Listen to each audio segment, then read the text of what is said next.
6টি নিবন্ধিত এবং 12টি অনিবন্ধিত দল নিয়ে আত্মপ্রকাশ করল নতুন জোট জাতীয় গণতান্ত্রিক ফ্রন্ট এনডিএফ। নেতৃত্বে আছেন জেপির চেয়ারম্যান আনোয়ার হোসেন মঞ্জু এবং জাতীয় পার্টির একাংশের চেয়ারম্যান আনিসুল ইসলাম মাহমুদ। তারা বলেছেন, নির্বাচন নিয়ে নিজস্ব এজেন্ডা বাস্তবায়ন করছে অন্তর্বর্তী সরকার। একই সঙ্গে নির্বাচন কমিশনের নিরপেক্ষতা নিয়েও প্রশ্ন তুলেছেন তারা। আশঙ্কা করেন আগামী নির্বাচন হবে মব কালচারের। অতিথি হিসেবে যুক্ত হয়েছেন চর্চা সম্পাদক সোহরাব হাসান। সোহরাব হাসান, আপনাকে স্বাগত। নতুন যে জোট ঘোষিত হলো, যে জোটের আজকে আত্মপ্রকাশ হলো, সেটির ভবিষ্যৎ এবং সেটি আগামী নির্বাচনে কি ধরনের প্রভাব ফেলবে বলে আপনার মনে হয়? ধন্যবাদ আপনাকে। সামগ্রিকভাবে নির্বাচনটি কোন নির্বাচনের গতিবিধি কি হয় সেটি কিন্তু এখন বড় চ্যালেঞ্জ হয়ে দাঁড়িয়েছে। এখন জাতীয় পার্টির দুটি গ্রুপ এবং অন্য আরো কিছু দল জোটবদ্ধ হয়েছে এবং তারা নিশ্চয়ই লাঙ্গল চাইবে নির্বাচন কমিশনের কাছে। এখন জাতীয় পার্টি আরেকটি অংশ জিএম কাদের নেতৃত্বাধীন তারা নির্বাচন করতে পারবেন কিনা, লাঙ্গল কে পাবে, এই অনেকগুলো প্রশ্ন সামনে এসেছে। আমরা মনে করি যে এই নির্বাচনটি গ্রহণযোগ্য করতে হলে সবার ভোটাধিকার নিশ্চিত করতে হলে, যেটি আমরা গত 3টি নির্বাচনে পাইনি, তাহলে তো একটি অন্তর্ভুক্তিমূলক নির্বাচন হওয়া উচিত। সব দলের সব পক্ষের ভোটাধিকার যেমন নিশ্চিত করা প্রয়োজন, প্রতিদ্বন্দ্বিতাও নিশ্চিত করা প্রয়োজন। এখন সেখানে আইনি কোনো বাধা থাকবে, যেমন আওয়ামী লীগের কার্যক্রম নির্বাহী আদেশে নিষিদ্ধ করা হয়েছে। আর সুতরাং আমরা ধরে নেই যে আওয়ামী লীগ নির্বাচন করতে পারবে না, কারণ এই ব্যাপারে রিট হলেও সেটি আদালতে টিকবে কিনা এই প্রশ্ন আছে। আর দ্বিতীয় হচ্ছে যে জাতীয় পার্টির উপর তো কোনো নিষেধাজ্ঞা এখনো নেই, কোনো অংশের উপরে নেই, সুতরাং তারা নির্বাচন করতে পারবে না কেন, এই প্রশ্নটি সামনে এসেছে। এখন সবচেয়ে ভালো হতো যে জাতীয় পার্টির সব অংশ যৌথভাবে যদি কোনো একটা অবস্থান নিতে পারতো, সেটা বোধহয় আরো ভালো হতো। কিন্তু তারপরও যেটি হচ্ছে যে জাতীয় পার্টির এই জোট গঠনের আগ পর্যন্ত মনে হয়েছিল যে লড়াইটা বোধহয় শুধু বিএনপি ও জামাতের বা এনসিপি বা আরো কয়েকটি দল, বাম দলের। এর সাথে যুক্ত হলো এখন নির্বাচন কমিশনকে দ্রুত সিদ্ধান্ত নিতে হবে প্রতীকের বিষয়ে।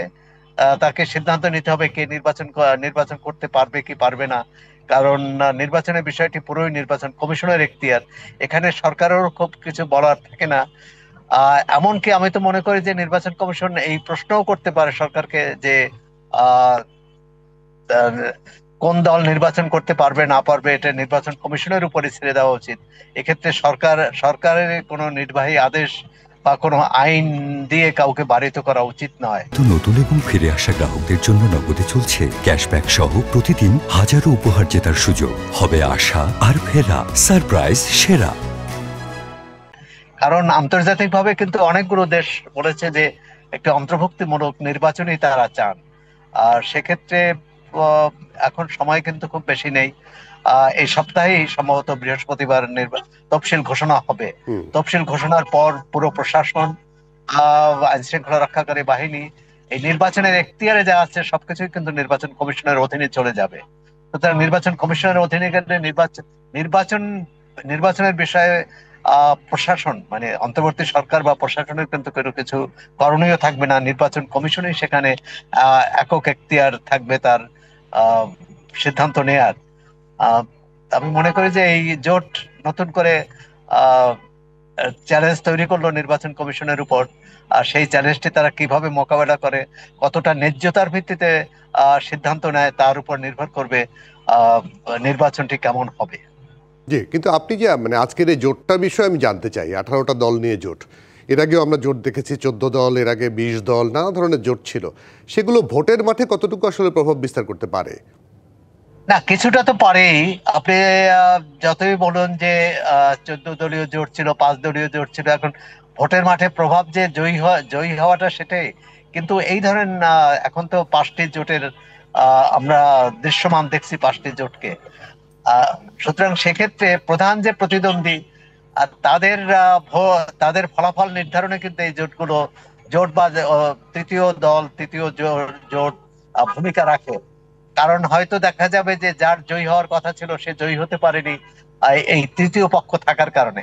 এখন এই জোট হওয়ার পর এই জোটগুলোর সাথে আবার যদি আমরা ধরে নেই যে মাঠে প্রধান প্রতিদ্বন্দ্বী বিএনপি এবং জামাত ইসলামী, তারা কিন্তু অন্য জোটের সহায়তা চাইবে, এবং সেটি যে সরাসরি জোটগতভাবে সহায়তা নাও হতে পারে, আসন ভাগাভাগি হতে পারে, কেউ কাউকে কোথাও ছাড় দিল, তার বিনিময়ে তারা কোথাও অন্য দলকেও সুবিধা দেবে, জি এরকম একটা পরিস্থিতি আমরা সামনে দেখতে পাচ্ছি। জি, একদম পরিষ্কার আপনার কথা। একদম অনেক ধন্যবাদ আপনাকে। আপনি যুক্ত হয়েছেন আমাদের সঙ্গে। সোহরাব হোসেন চর্চা সম্পাদক ছিলেন আমাদের সঙ্গে।